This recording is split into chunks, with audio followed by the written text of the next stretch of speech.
Academy students, और अब शुरू करते हैं अपने टेस्ट 8 की डिस्कशन। यहाँ पे सबसे पहला सवाल आ जाता है कि frequency of AC is 100 hertz. This means that a bulb will reach its maximum brightness dash time in 1 second. देखिए, इसके लिए ये समझने की ज़रूरत है कि वन वेव ऑफ एसी में कितनी बार बल्ब ब्लिंक करता है। तो वन वेव ऑफ एसी इस तरह से होती है, यानी कि एक जब वो पॉजिटिव हाफ सेकेंड में होता है तो यहाँ पर ब्लिंक करता है, और एक जब नेगेटिव हाफ सेकेंड में अपनी मैक्सिमम ब्राइटनेस पे पहुंचता है तो यहाँ पे ब्लिंक करता है।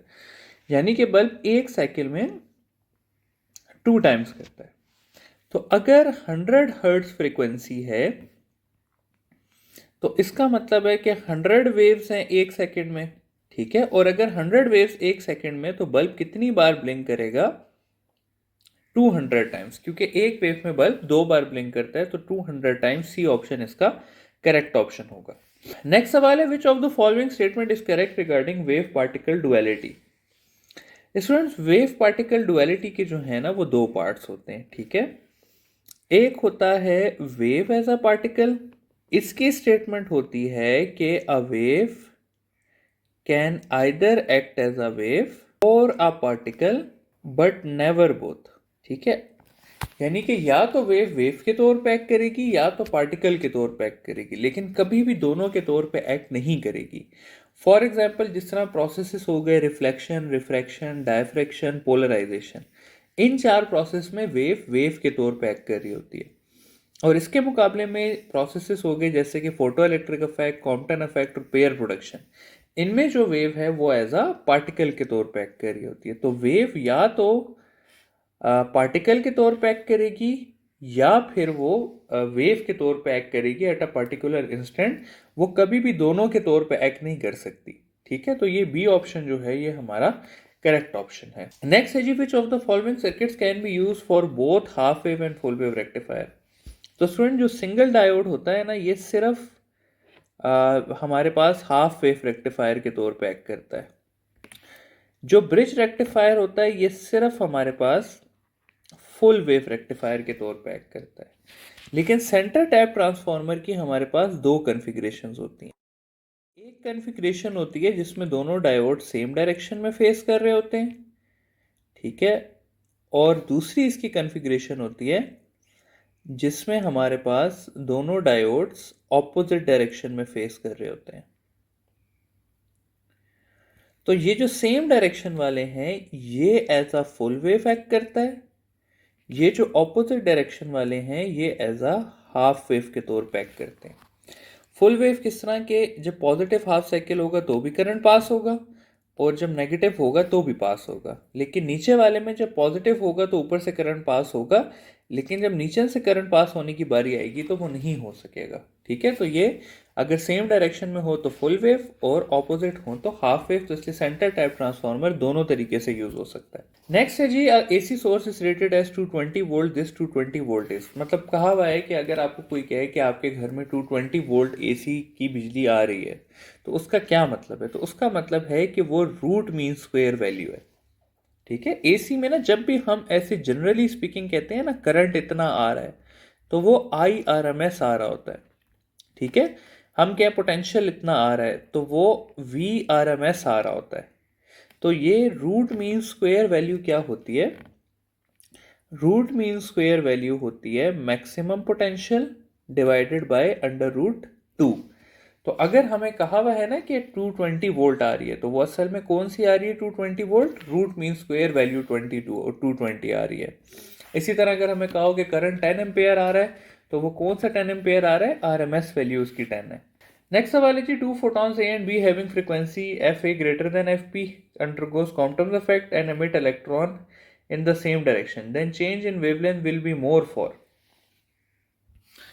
अच्छा जी, तो स्टूडेंट्स इस तरह है कि हमें कहा गया है कि हमारे पास दो फोटॉन्स हैं, एक की फ्रीक्वेंसी दूसरे से ज़्यादा है और एंड में हमें कहा गया है कि उनका चेंज इन वेवलेंथ फाइंड करना है। तो change in wavelength students equal होता है कॉम्पटन इफेक्ट में h over m not c 1 minus cos of theta, ठीक है। अब इसमें हम देखते हैं कि चेंज इन वेवलेंथ किस किस चीज़ पर डिपेंड करता है। ये सारा का सारा स्टूडेंट कांस्टेंट होता है जिसको हम कहते हैं क्वांटम्स वेवलेंथ,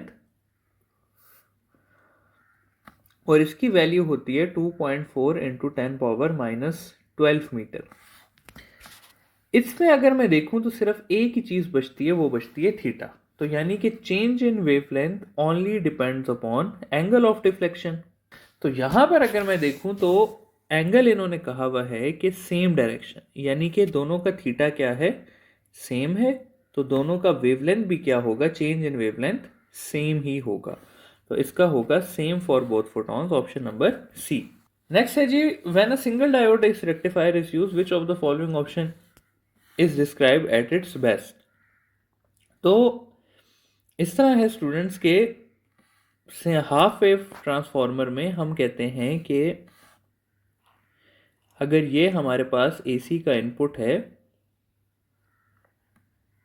ये अगर हमारा इनपुट है, तो हाफ वेव के बाद या तो ये आउटपुट आ जाएगा या फिर हमारे पास ये आउटपुट आ जाएगा। ठीक है, तो अब जरा स्टेटमेंट्स पढ़ना शुरू करते हैं। It only allows positive half cycle to pass through, it only allows negative half cycle to pass through, it allows both positive and negative cycle, it allows either positive और नेगेटिव साइकिल। तो देखिए ये option सबसे ठीक है कि या तो ये पॉजिटिव साइकिल्स को अलाउ करेगा या तो ये नेगेटिव साइकिल्स को अलाउ करेगा। तो ऑप्शन नंबर डी जो है वो हमारा करेक्ट ऑप्शन है। The more the frequency of alternating current, the dash will be reactance of inductor and dash will be reactance of capacitor। अच्छा जी, अब अगर हम रिएक्टेंसेस की बात करें तो रिएक्टेंसेस में कैपेसिटर की रिएक्टेंस को हम XC लिखते हैं और इंडक्टर की रिएक्टेंस को हम XL लिखते हैं। तो XC होता है 1/ω_C, या इसको मैं लिख सकता हूँ 1/2πf इंटू सी। ठीक है, यानी कि अगर फ्रीक्वेंसी ज़्यादा होगी तो रिएक्टेंस ऑफ कैपेसिटर कम होगी।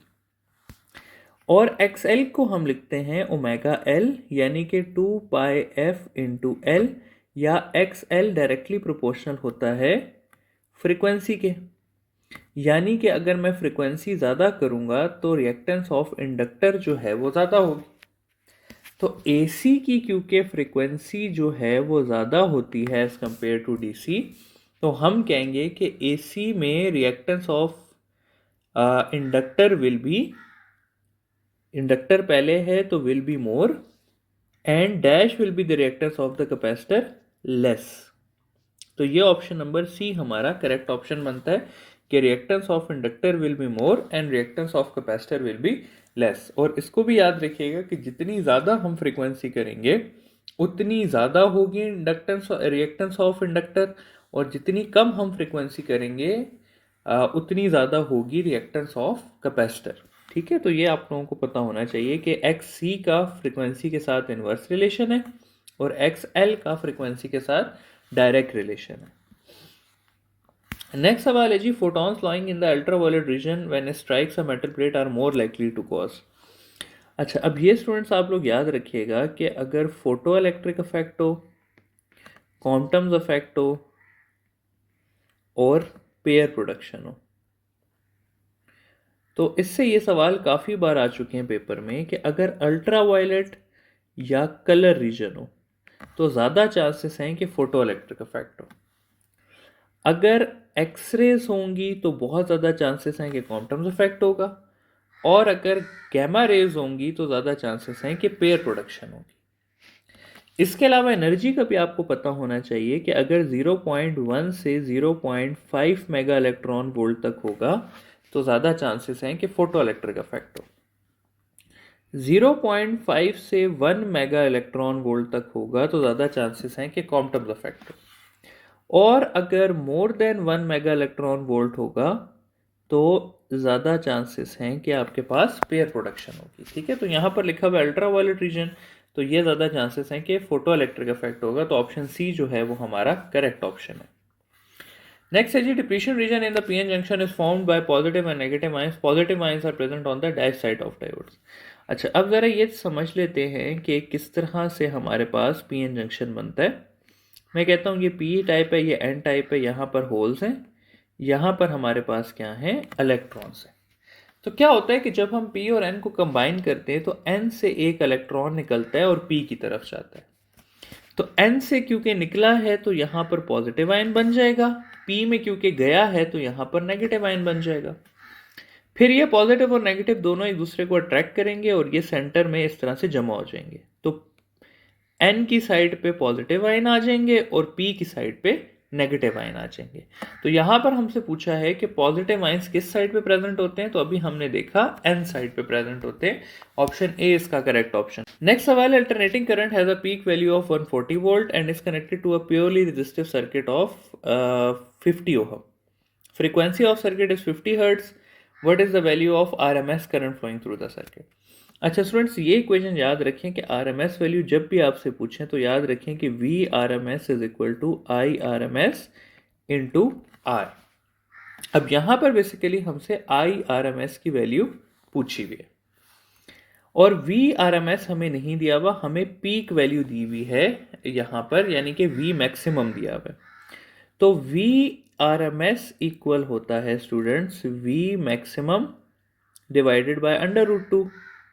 वी मैक्सिमम है यहाँ पे 140, अंडर रूट टू को मैं लिख सकता हूँ 1.4, तो ये मैं यहाँ पर लिख दूंगा 100। तो 100 वोल्ट आ गई इसकी आरएमएस की वैल्यू। अब आई आर एम एस हमने फाइंड करना है। I R M S equal होता है V R M S divided by R. V R M S यहाँ पर हमें दिया हुआ है 100, हमने अभी खुद फाइंड किया। रेजिस्टेंस जो है वो हमारी 50 ओहम है, तो इसका आंसर आ जाएगा 2 एम्पेयर, जो कि बनता है हमारा ऑप्शन नंबर डी। नेक्स्ट सवाल है जी, a photon of energy 5.02 mega electron volt enters a region of space where no heavy nucleus is present. The kinetic energy of the electron produced by a pair production will be. तो इसका answer है pair production will not occur. उसका reason क्या है कि know heavy nucleus is present. Pair production की condition है क्या कि जब एक हाई एनर्जी फोटोन एक हैवी न्यूक्लियस की विसिनिटी में एंटर होगा तो वो एक इलेक्ट्रॉन बनाएगा और एक पॉजिट्रॉन बनाएगा। हैवी न्यूक्लियस चाहिए होता है टू एब्जॉर्ब रिकॉइल एनर्जी, ठीक है, वो रिकॉइल एनर्जी एब्जॉर्ब करने के लिए चाहिए होता है to obey law of conservation of energy. तो इसलिए अगर हैवी न्यूक्लियस नहीं होगा तो हमारे पास पेयर प्रोडक्शन भी नहीं होगा। तो इसका आंसर है pair production will not occur, क्योंकि हैवी न्यूक्लियस नहीं पड़ा हुआ।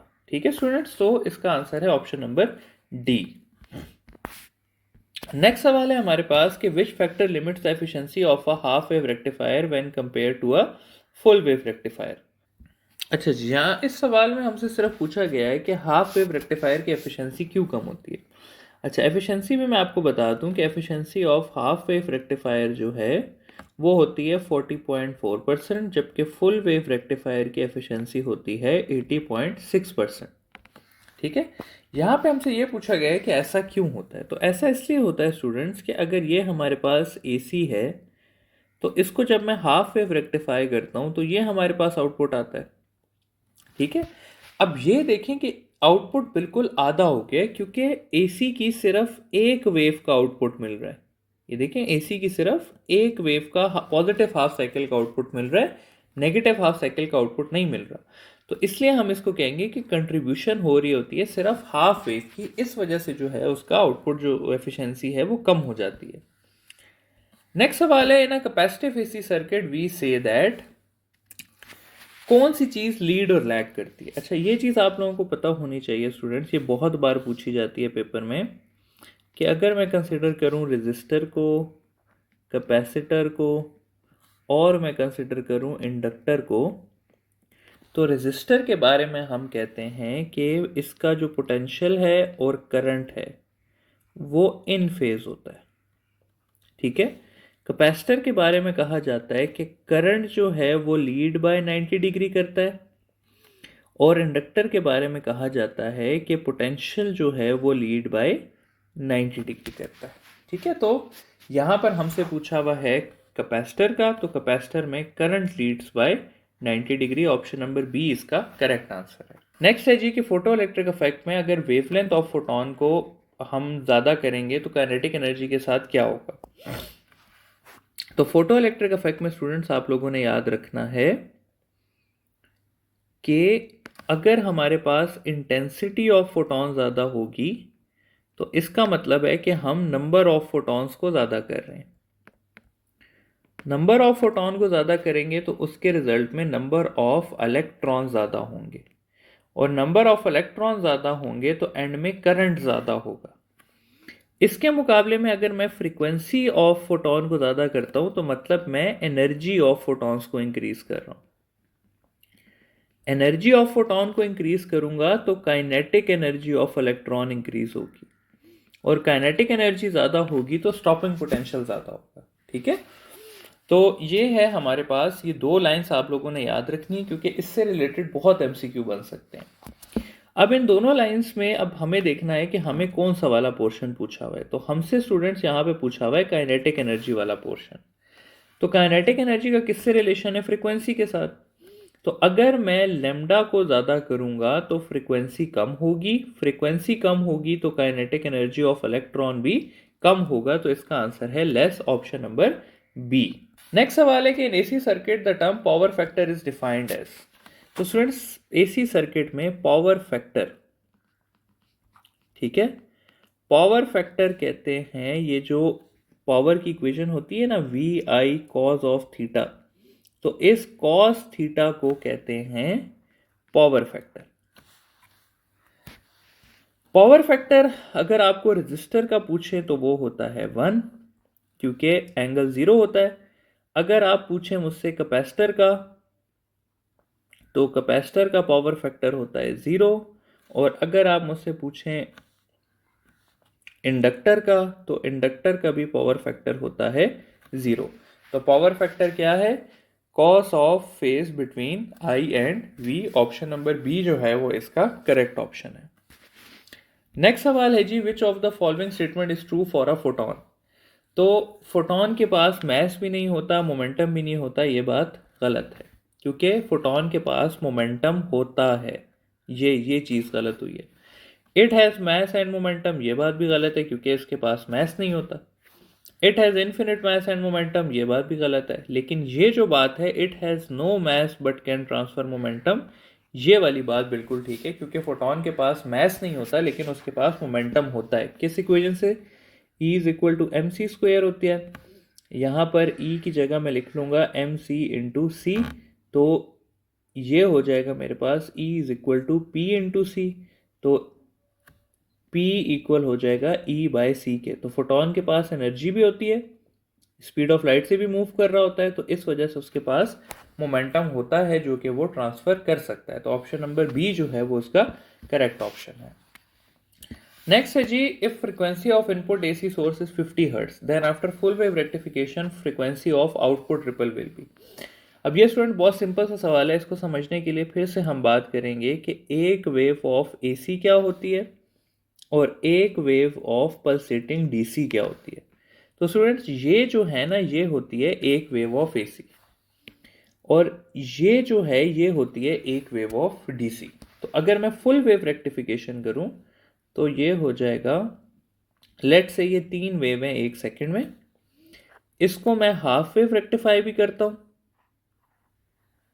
और इसको मैं फुल वेव रेक्टिफाई भी करता हूं। ये भी 1-1 सेकेंड का इंटरवल है। तो देखिए यहां पर फ्रीक्वेंसी 3 हर्ट्ज थी क्योंकि ये 1, 2 और 3 वेव्स थी एसी की। जब मैंने इसे हाफ वेव रेक्टिफाई किया तो डीसी की 3 वेव्स बनी, यानी कि यहां पर फ्रीक्वेंसी कितनी आ गई? 3 हर्ट्ज। तो डीसी के लिए हम कहते हैं कि डीसी को अगर मैं हाफ वेव रेक्टिफाई करूंगा एसी को, तो डीसी की फ्रीक्वेंसी एसी के इक्वल होगी। लेकिन अगर मैं फुल वेव रेक्टिफाई करूंगा तो देखें डीसी की कितनी वेव्स बनी? 1, 2, 3, 4, 5 और 6। यानी कि अगर फुल वेव रेक्टिफाई करेंगे तो डीसी की फ्रीक्वेंसी 2 टाइम्स हो जाएगी एसी की फ्रीक्वेंसी की। तो ये बात आपने ख्याल रखनी है कि हाफ वेव में फ्रीक्वेंसी सेम रहती है और फुल वेव में फ्रीक्वेंसी डबल हो जाती है। तो यहां पर हमसे क्या कहा था? फुल वेव रेक्टिफिकेशन, तो फुल वेव में फ्रीक्वेंसी डबल होके 100 हर्ट्ज हो जाएगी। नेक्स्ट सवाल है कि dimensions of under root L into C is equal to dash where L is self inductance and C is capacitance. तो ये स्टूडेंट्स लिया गया है रेजोनेटिंग फ्रीक्वेंसी से। तो रेजोनेटिंग फ्रीक्वेंसी इक्वल होती है 1 divided by 2 pi under root L C. तो यानी कि अंडर रूट 1/LC का यूनिट किसके इक्वल है, फ्रीक्वेंसी के या 1/सेकंड के। तो LC का यूनिट हो जाएगा सेकंड के इक्वल। सेकंड किसका यूनिट है, टाइम का यूनिट है, तो ऑप्शन नंबर बी जो है वो इसका करेक्ट ऑप्शन हो जाएगा। नेक्स्ट सवाल है जी, which of the following will produce the most photo electric current.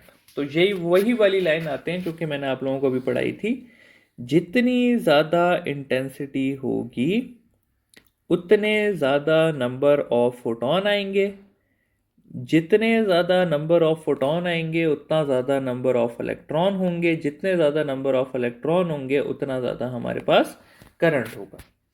तो यहाँ पर हमें बोला है कि which of the light will produce most photo electric current, तो हमने वो देखनी है जिसकी इंटेंसिटी सबसे ज़्यादा होगी। तो ब्लू और रेड से इंटेंसिटी पे फर्क नहीं पड़ता, इससे फ्रीक्वेंसी पे फर्क पड़ता है। ब्राइट और डल से इंटेंसिटी पे फर्क पड़ता है। तो ब्राइट लाइट की ज़्यादा इंटेंसिटी होगी, डल लाइट की कम होगी। तो सबसे ज़्यादा इंटेंसिटी किसकी होगी, ब्राइट रेड की होगी, क्योंकि 2 डल हैं और 1 ब्राइट है। तो ब्राइट रेड लाइट की इंटेंसिटी सबसे ज़्यादा होगी, उस वजह से उसका करंट सबसे ज़्यादा होगा। अच्छा जी, नेक्स्ट सवाल आ जाता है हमारे पास कि which of the following circuits is used to smoothen the ripple of output of rectifier circuit. देखिए स्टूडेंट्स, रेक्टिफिकेशन का हमेशा जब भी आउटपुट आएगा ना, तो वो आएगा रिपल्स की फॉर्म में, इस तरह रिपल्स की फॉर्म में आता है। तो वो स्मूथ डीसी नहीं होता, वो रिपल डीसी होता है, या जिसको हम पल्सेटिंग डीसी कहते हैं। तो इसकी रिपल या पल्सेस ख़त्म करने के लिए हम यूज़ करते हैं फिल्टर सर्किट। फिल्टर सर्किट में 2 मेन कंपोनेंट्स होते हैं, एक इंडक्टर होता है, एक कैपेसिटर होता है। कैपेसिटर जो है वो डाउन होते हैं, वो उसको स्टोर कर लेता है, फिर जब वो अप होने लगता है तो उसको दे देता है। तो ये हमारे पास बेसिकली फिल्टर सर्किट का काम है कि फिल्टर सर्किट के बाद ये पल्सेस जो हैं ये कम हो जाती हैं। स्टूडेंट्स, ये ना सवाल सिर्फ देखने में मुश्किल है, वैसे अदरवाइज ये बहुत ईजी सवाल है, ठीक है। मैंने आप लोगों को अभी थोड़ी देर पहले बताया था कि जो हमारे पास ये रिएक्टेंस है, ठीक है, रिएक्टेंस हमारे पास डिपेंड करती है ओमेगा एफ, और सी हमारे पास डिपेंड करता है 1/ओमेगा सी। और इस हिसाब से एक्स एल का फ्रिक्वेंसी के साथ डायरेक्ट रिलेशन है और एक्स सी का फ्रिक्वेंसी के साथ इन्वर्स रिलेशन है।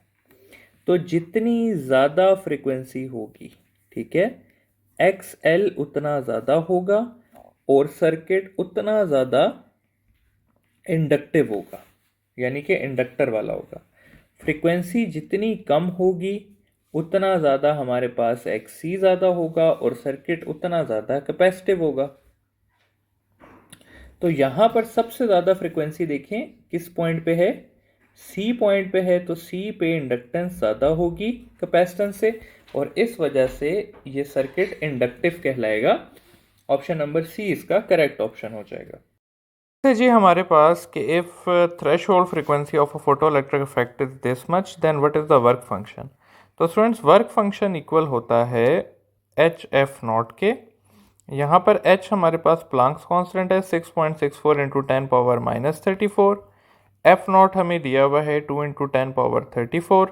तो ये जो है ये हमारे पास इक्वल हो जाएगा 6.64 इंटू 2 बनता है 13.28, और ये 34 - 34 के साथ ख़त्म हो जाएगा। तो 13.28 जाउल ऑप्शन नंबर ए जो है वो हमारा करेक्ट ऑप्शन हो जाएगा। नेक्स्ट सवाल है जी कि फॉरवर्ड बायस डायोड कनेक्शन इस, ठीक है। तो यहाँ पर हमें देखना है कि ये +4 है, ये +2 है। तो यहाँ से करंट इधर फ्लो करेगा हाई से लो पोटेंशियल पे। तो ये रिवर्स बायस हुआ है, तो यहाँ से करंट आगे नहीं जा सकेगा, तो ये फ्लो नहीं करेगा। फिर है -2 और +2, तो +2 से -2 की तरफ फ्लो करेगा। अगेन ये रिवर्स बायस हुआ है, करंट फ्लो नहीं करेगा। फिर यहाँ से +2 से -2 की तरफ जाएगा, तो ये फॉरवर्ड बायस हुआ है और करंट फ्लो करेगा। और यहाँ से देखें तो -3 और -3 दोनों सेम पोटेंशियल पे हैं, तो कोई करंट नहीं फ्लो कर सकेगा, तो ये भी नहीं करेगा। तो सिर्फ कौन सा वाला जो है वो as a single diode work कर रहा है, ऑप्शन नंबर सी जो है वो हमारा करेक्ट ऑप्शन हो जाएगा। नेक्स्ट सवाल है the capacitor is perfect insulator for. अच्छा जी, अब ये देखें, कैपेसिटर की रिएक्टेंस के बारे में हम लिखते हैं 1/ओमेगा सी या 1/2πf इंटू सी। अब अगर हम डीसी की बात करें तो डीसी की फ्रीक्वेंसी होती है 0। तो अगर डीसी की फ्रीक्वेंसी 0 हो गई तो ये 1/f है, तो ये 1/0 बन जाएगा इन्फिनिट। यानी कि reactance of capacitor is infinite for DC, यानी कि वो डीसी को अलाउ ही नहीं करेगा। तो इसका आंसर है डायरेक्ट करंट, कि capacitor will work as a perfect insulator for direct current, क्योंकि उसकी फ्रीक्वेंसी 0 होती है और रिएक्टेंस इनफाइनाइट हो जाती है। नेक्स्ट है जी, the current in the circuit shown is. अच्छा जी, अब ये देखें स्टूडेंट्स कि जब करंट यहाँ से निकलेगा, ठीक है, तो ये इसमें से सिर्फ पास होगा, इसमें से ये पास नहीं होगा क्योंकि ये रिवर्स बाइस है। फिर करंट यहाँ से आएगा और यहाँ से ऐसे करके पास होगा। तो करंट को कितने रेजिस्टर्स मिल रहे हैं? करंट को यहाँ पर हमारे पास 2 रेजिस्टर्स मिल रहे हैं, एक ये 100 ओहम वाला और दूसरा भी ये 100 ओहम वाला। 500 ओहम वाला वो फेस नहीं कर रहा क्योंकि यहाँ से करंट पास ही नहीं हो रहा। अच्छा जी, अब अगर मैं बात करूँ पोटेंशियल की, तो पोटेंशियल इक्वल होता है आई आर के, और आई इक्वल हो जाएगा वी बाय आर के। वी जो है वो यहाँ पर 6 वोल्ट है, ये हमारे पास 200 है, तो ये हो जाएगा 2 से अगर कैंसिलेशन करूँ तो यहाँ पर आ जाएगा 3 डिवाइडेड बाय 100 या फिर 0.03, जो कि है हमारा ऑप्शन नंबर सी। नेक्स्ट है जी, which of the following electromagnetic waves are considered as least harmful and are used by remote to transmit TV signal. तो स्टूडेंट्स ये आपने पढ़ना था और इसका आंसर था infrared, option number A. Next सवाल है कि which of the following prove the particle nature of light. तो students wave nature of light का अगर सवाल आए और पार्टिकल नेचर का सवाल आए, तो वेव नेचर ऑफ लाइट में हमारे पास आ जाता है रिफ्लेक्शन, रिफ्रैक्शन, डायफ्रैक्शन और पोलराइजेशन। जबकि अगर पार्टिकल नेचर का पूछा जाए तो इसमें आ जाता है फोटो इलेक्ट्रिक इफेक्ट, फिर आ जाता है क्वांटम इफेक्ट, फिर हमारे पास आ जाता है पेयर प्रोडक्शन और किसी हद तक ब्लैक बॉडी रेडिएशन भी। ठीक है, तो ये आप लोगों ने याद रखना है कि अगर वेव नेचर का पूछें तो ये वाले प्रोसेसेस हैं, और अगर हमसे पार्टिकल नेचर का पूछें तो ये सेकंड लाइन वाले प्रोसेसेस हैं। नेक्स्ट है जी, reverse bias applied to a junction diode. तो स्टूडेंट्स ये बात याद रखिएगा कि जब भी हमारे पास फॉरवर्ड बायस अप्लाई होता है, ठीक है, तो डिप्लीशन रीजन या पोटेंशियल बैरियर की विड्थ डिक्रीज होती है और वो कम होता है। जब भी रिवर्स बायस अप्लाई हुआ होगा तो पोटेंशियल बैरियर की विड्थ जो है वो इंक्रीज होती है और वो ज़्यादा होता है। तो reverse bias raises the potential barrier. ठीक है, ऑप्शन नंबर बी जो है वो इसका करेक्ट ऑप्शन है। नेक्स्ट है जी, if the temperature of a black body increases its wavelength of emission. अच्छा जी, तो वो स्टूडेंट ब्लैक बॉडी रेडिएशन का ना हम इस तरह से ग्राफ बनाते हैं कि टेम्परेचर पे इस तरह से ग्राफ बनता है। ठीक है, ये लेट से 500 का है, ये 1000 की लाइन है, ये 2000 की लाइन है। तो ये देखें, ये है पीक लैम्डा हमारे पास। ठीक है, तो ये अगर लैम्डा है तो ये लैम्डा मैक्स है, और लैम्डा मैक्स देखें क्या होता जा रहा है, पीछे की तरफ जाता जा रहा है, यानी कि कम होता जा रहा है। तो जितना ज़्यादा हम टेम्परेचर करेंगे ब्लैक बॉडी का, लैम्डा मैक्स हमारा उतना डिक्रीज करेगा। ऑप्शन नंबर बी जो है वो इसका करेक्ट ऑप्शन है।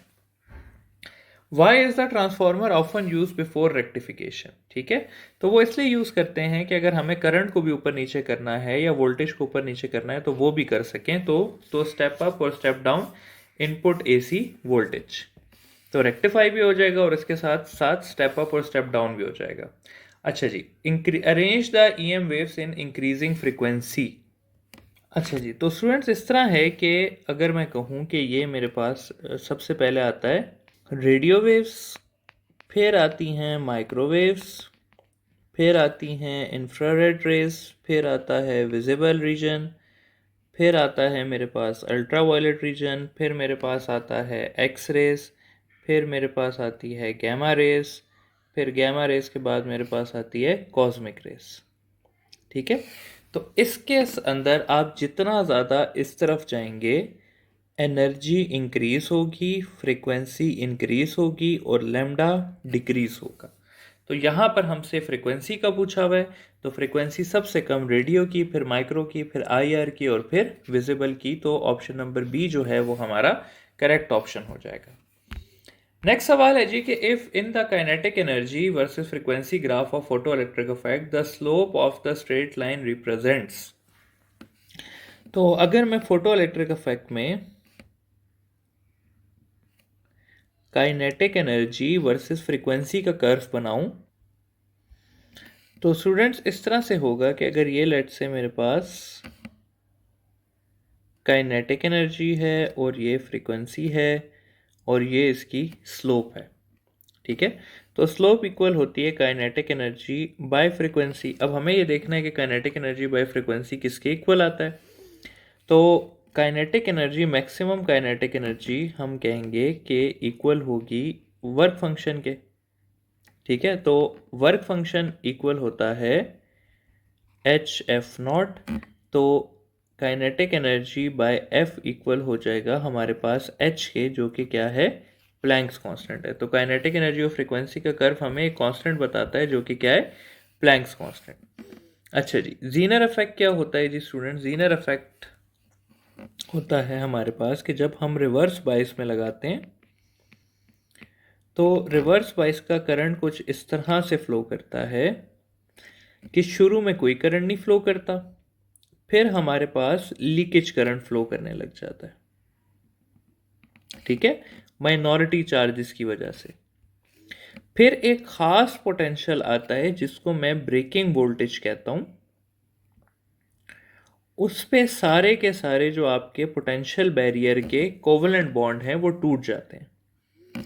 तो ब्रेकिंग ऑफ बॉन्ड को हम कहते हैं, ब्रेकिंग ऑफ बॉन्ड को कहा जाता है जीनर इफेक्ट। ठीक है, और उसकी वजह से जो करंट राइज होता है उस करंट राइज को बोला जाता है एवलांच इफेक्ट। ठीक है, तो यहां पर हमसे किस चीज के बारे में पूछा है? जीनर इफेक्ट की वजह से। तो कोवेलेंट बॉन्ड की breaking under high field is called as Zener effect. तो ऑप्शन नंबर बी जो है वो इसका करेक्ट ऑप्शन हो जाएगा।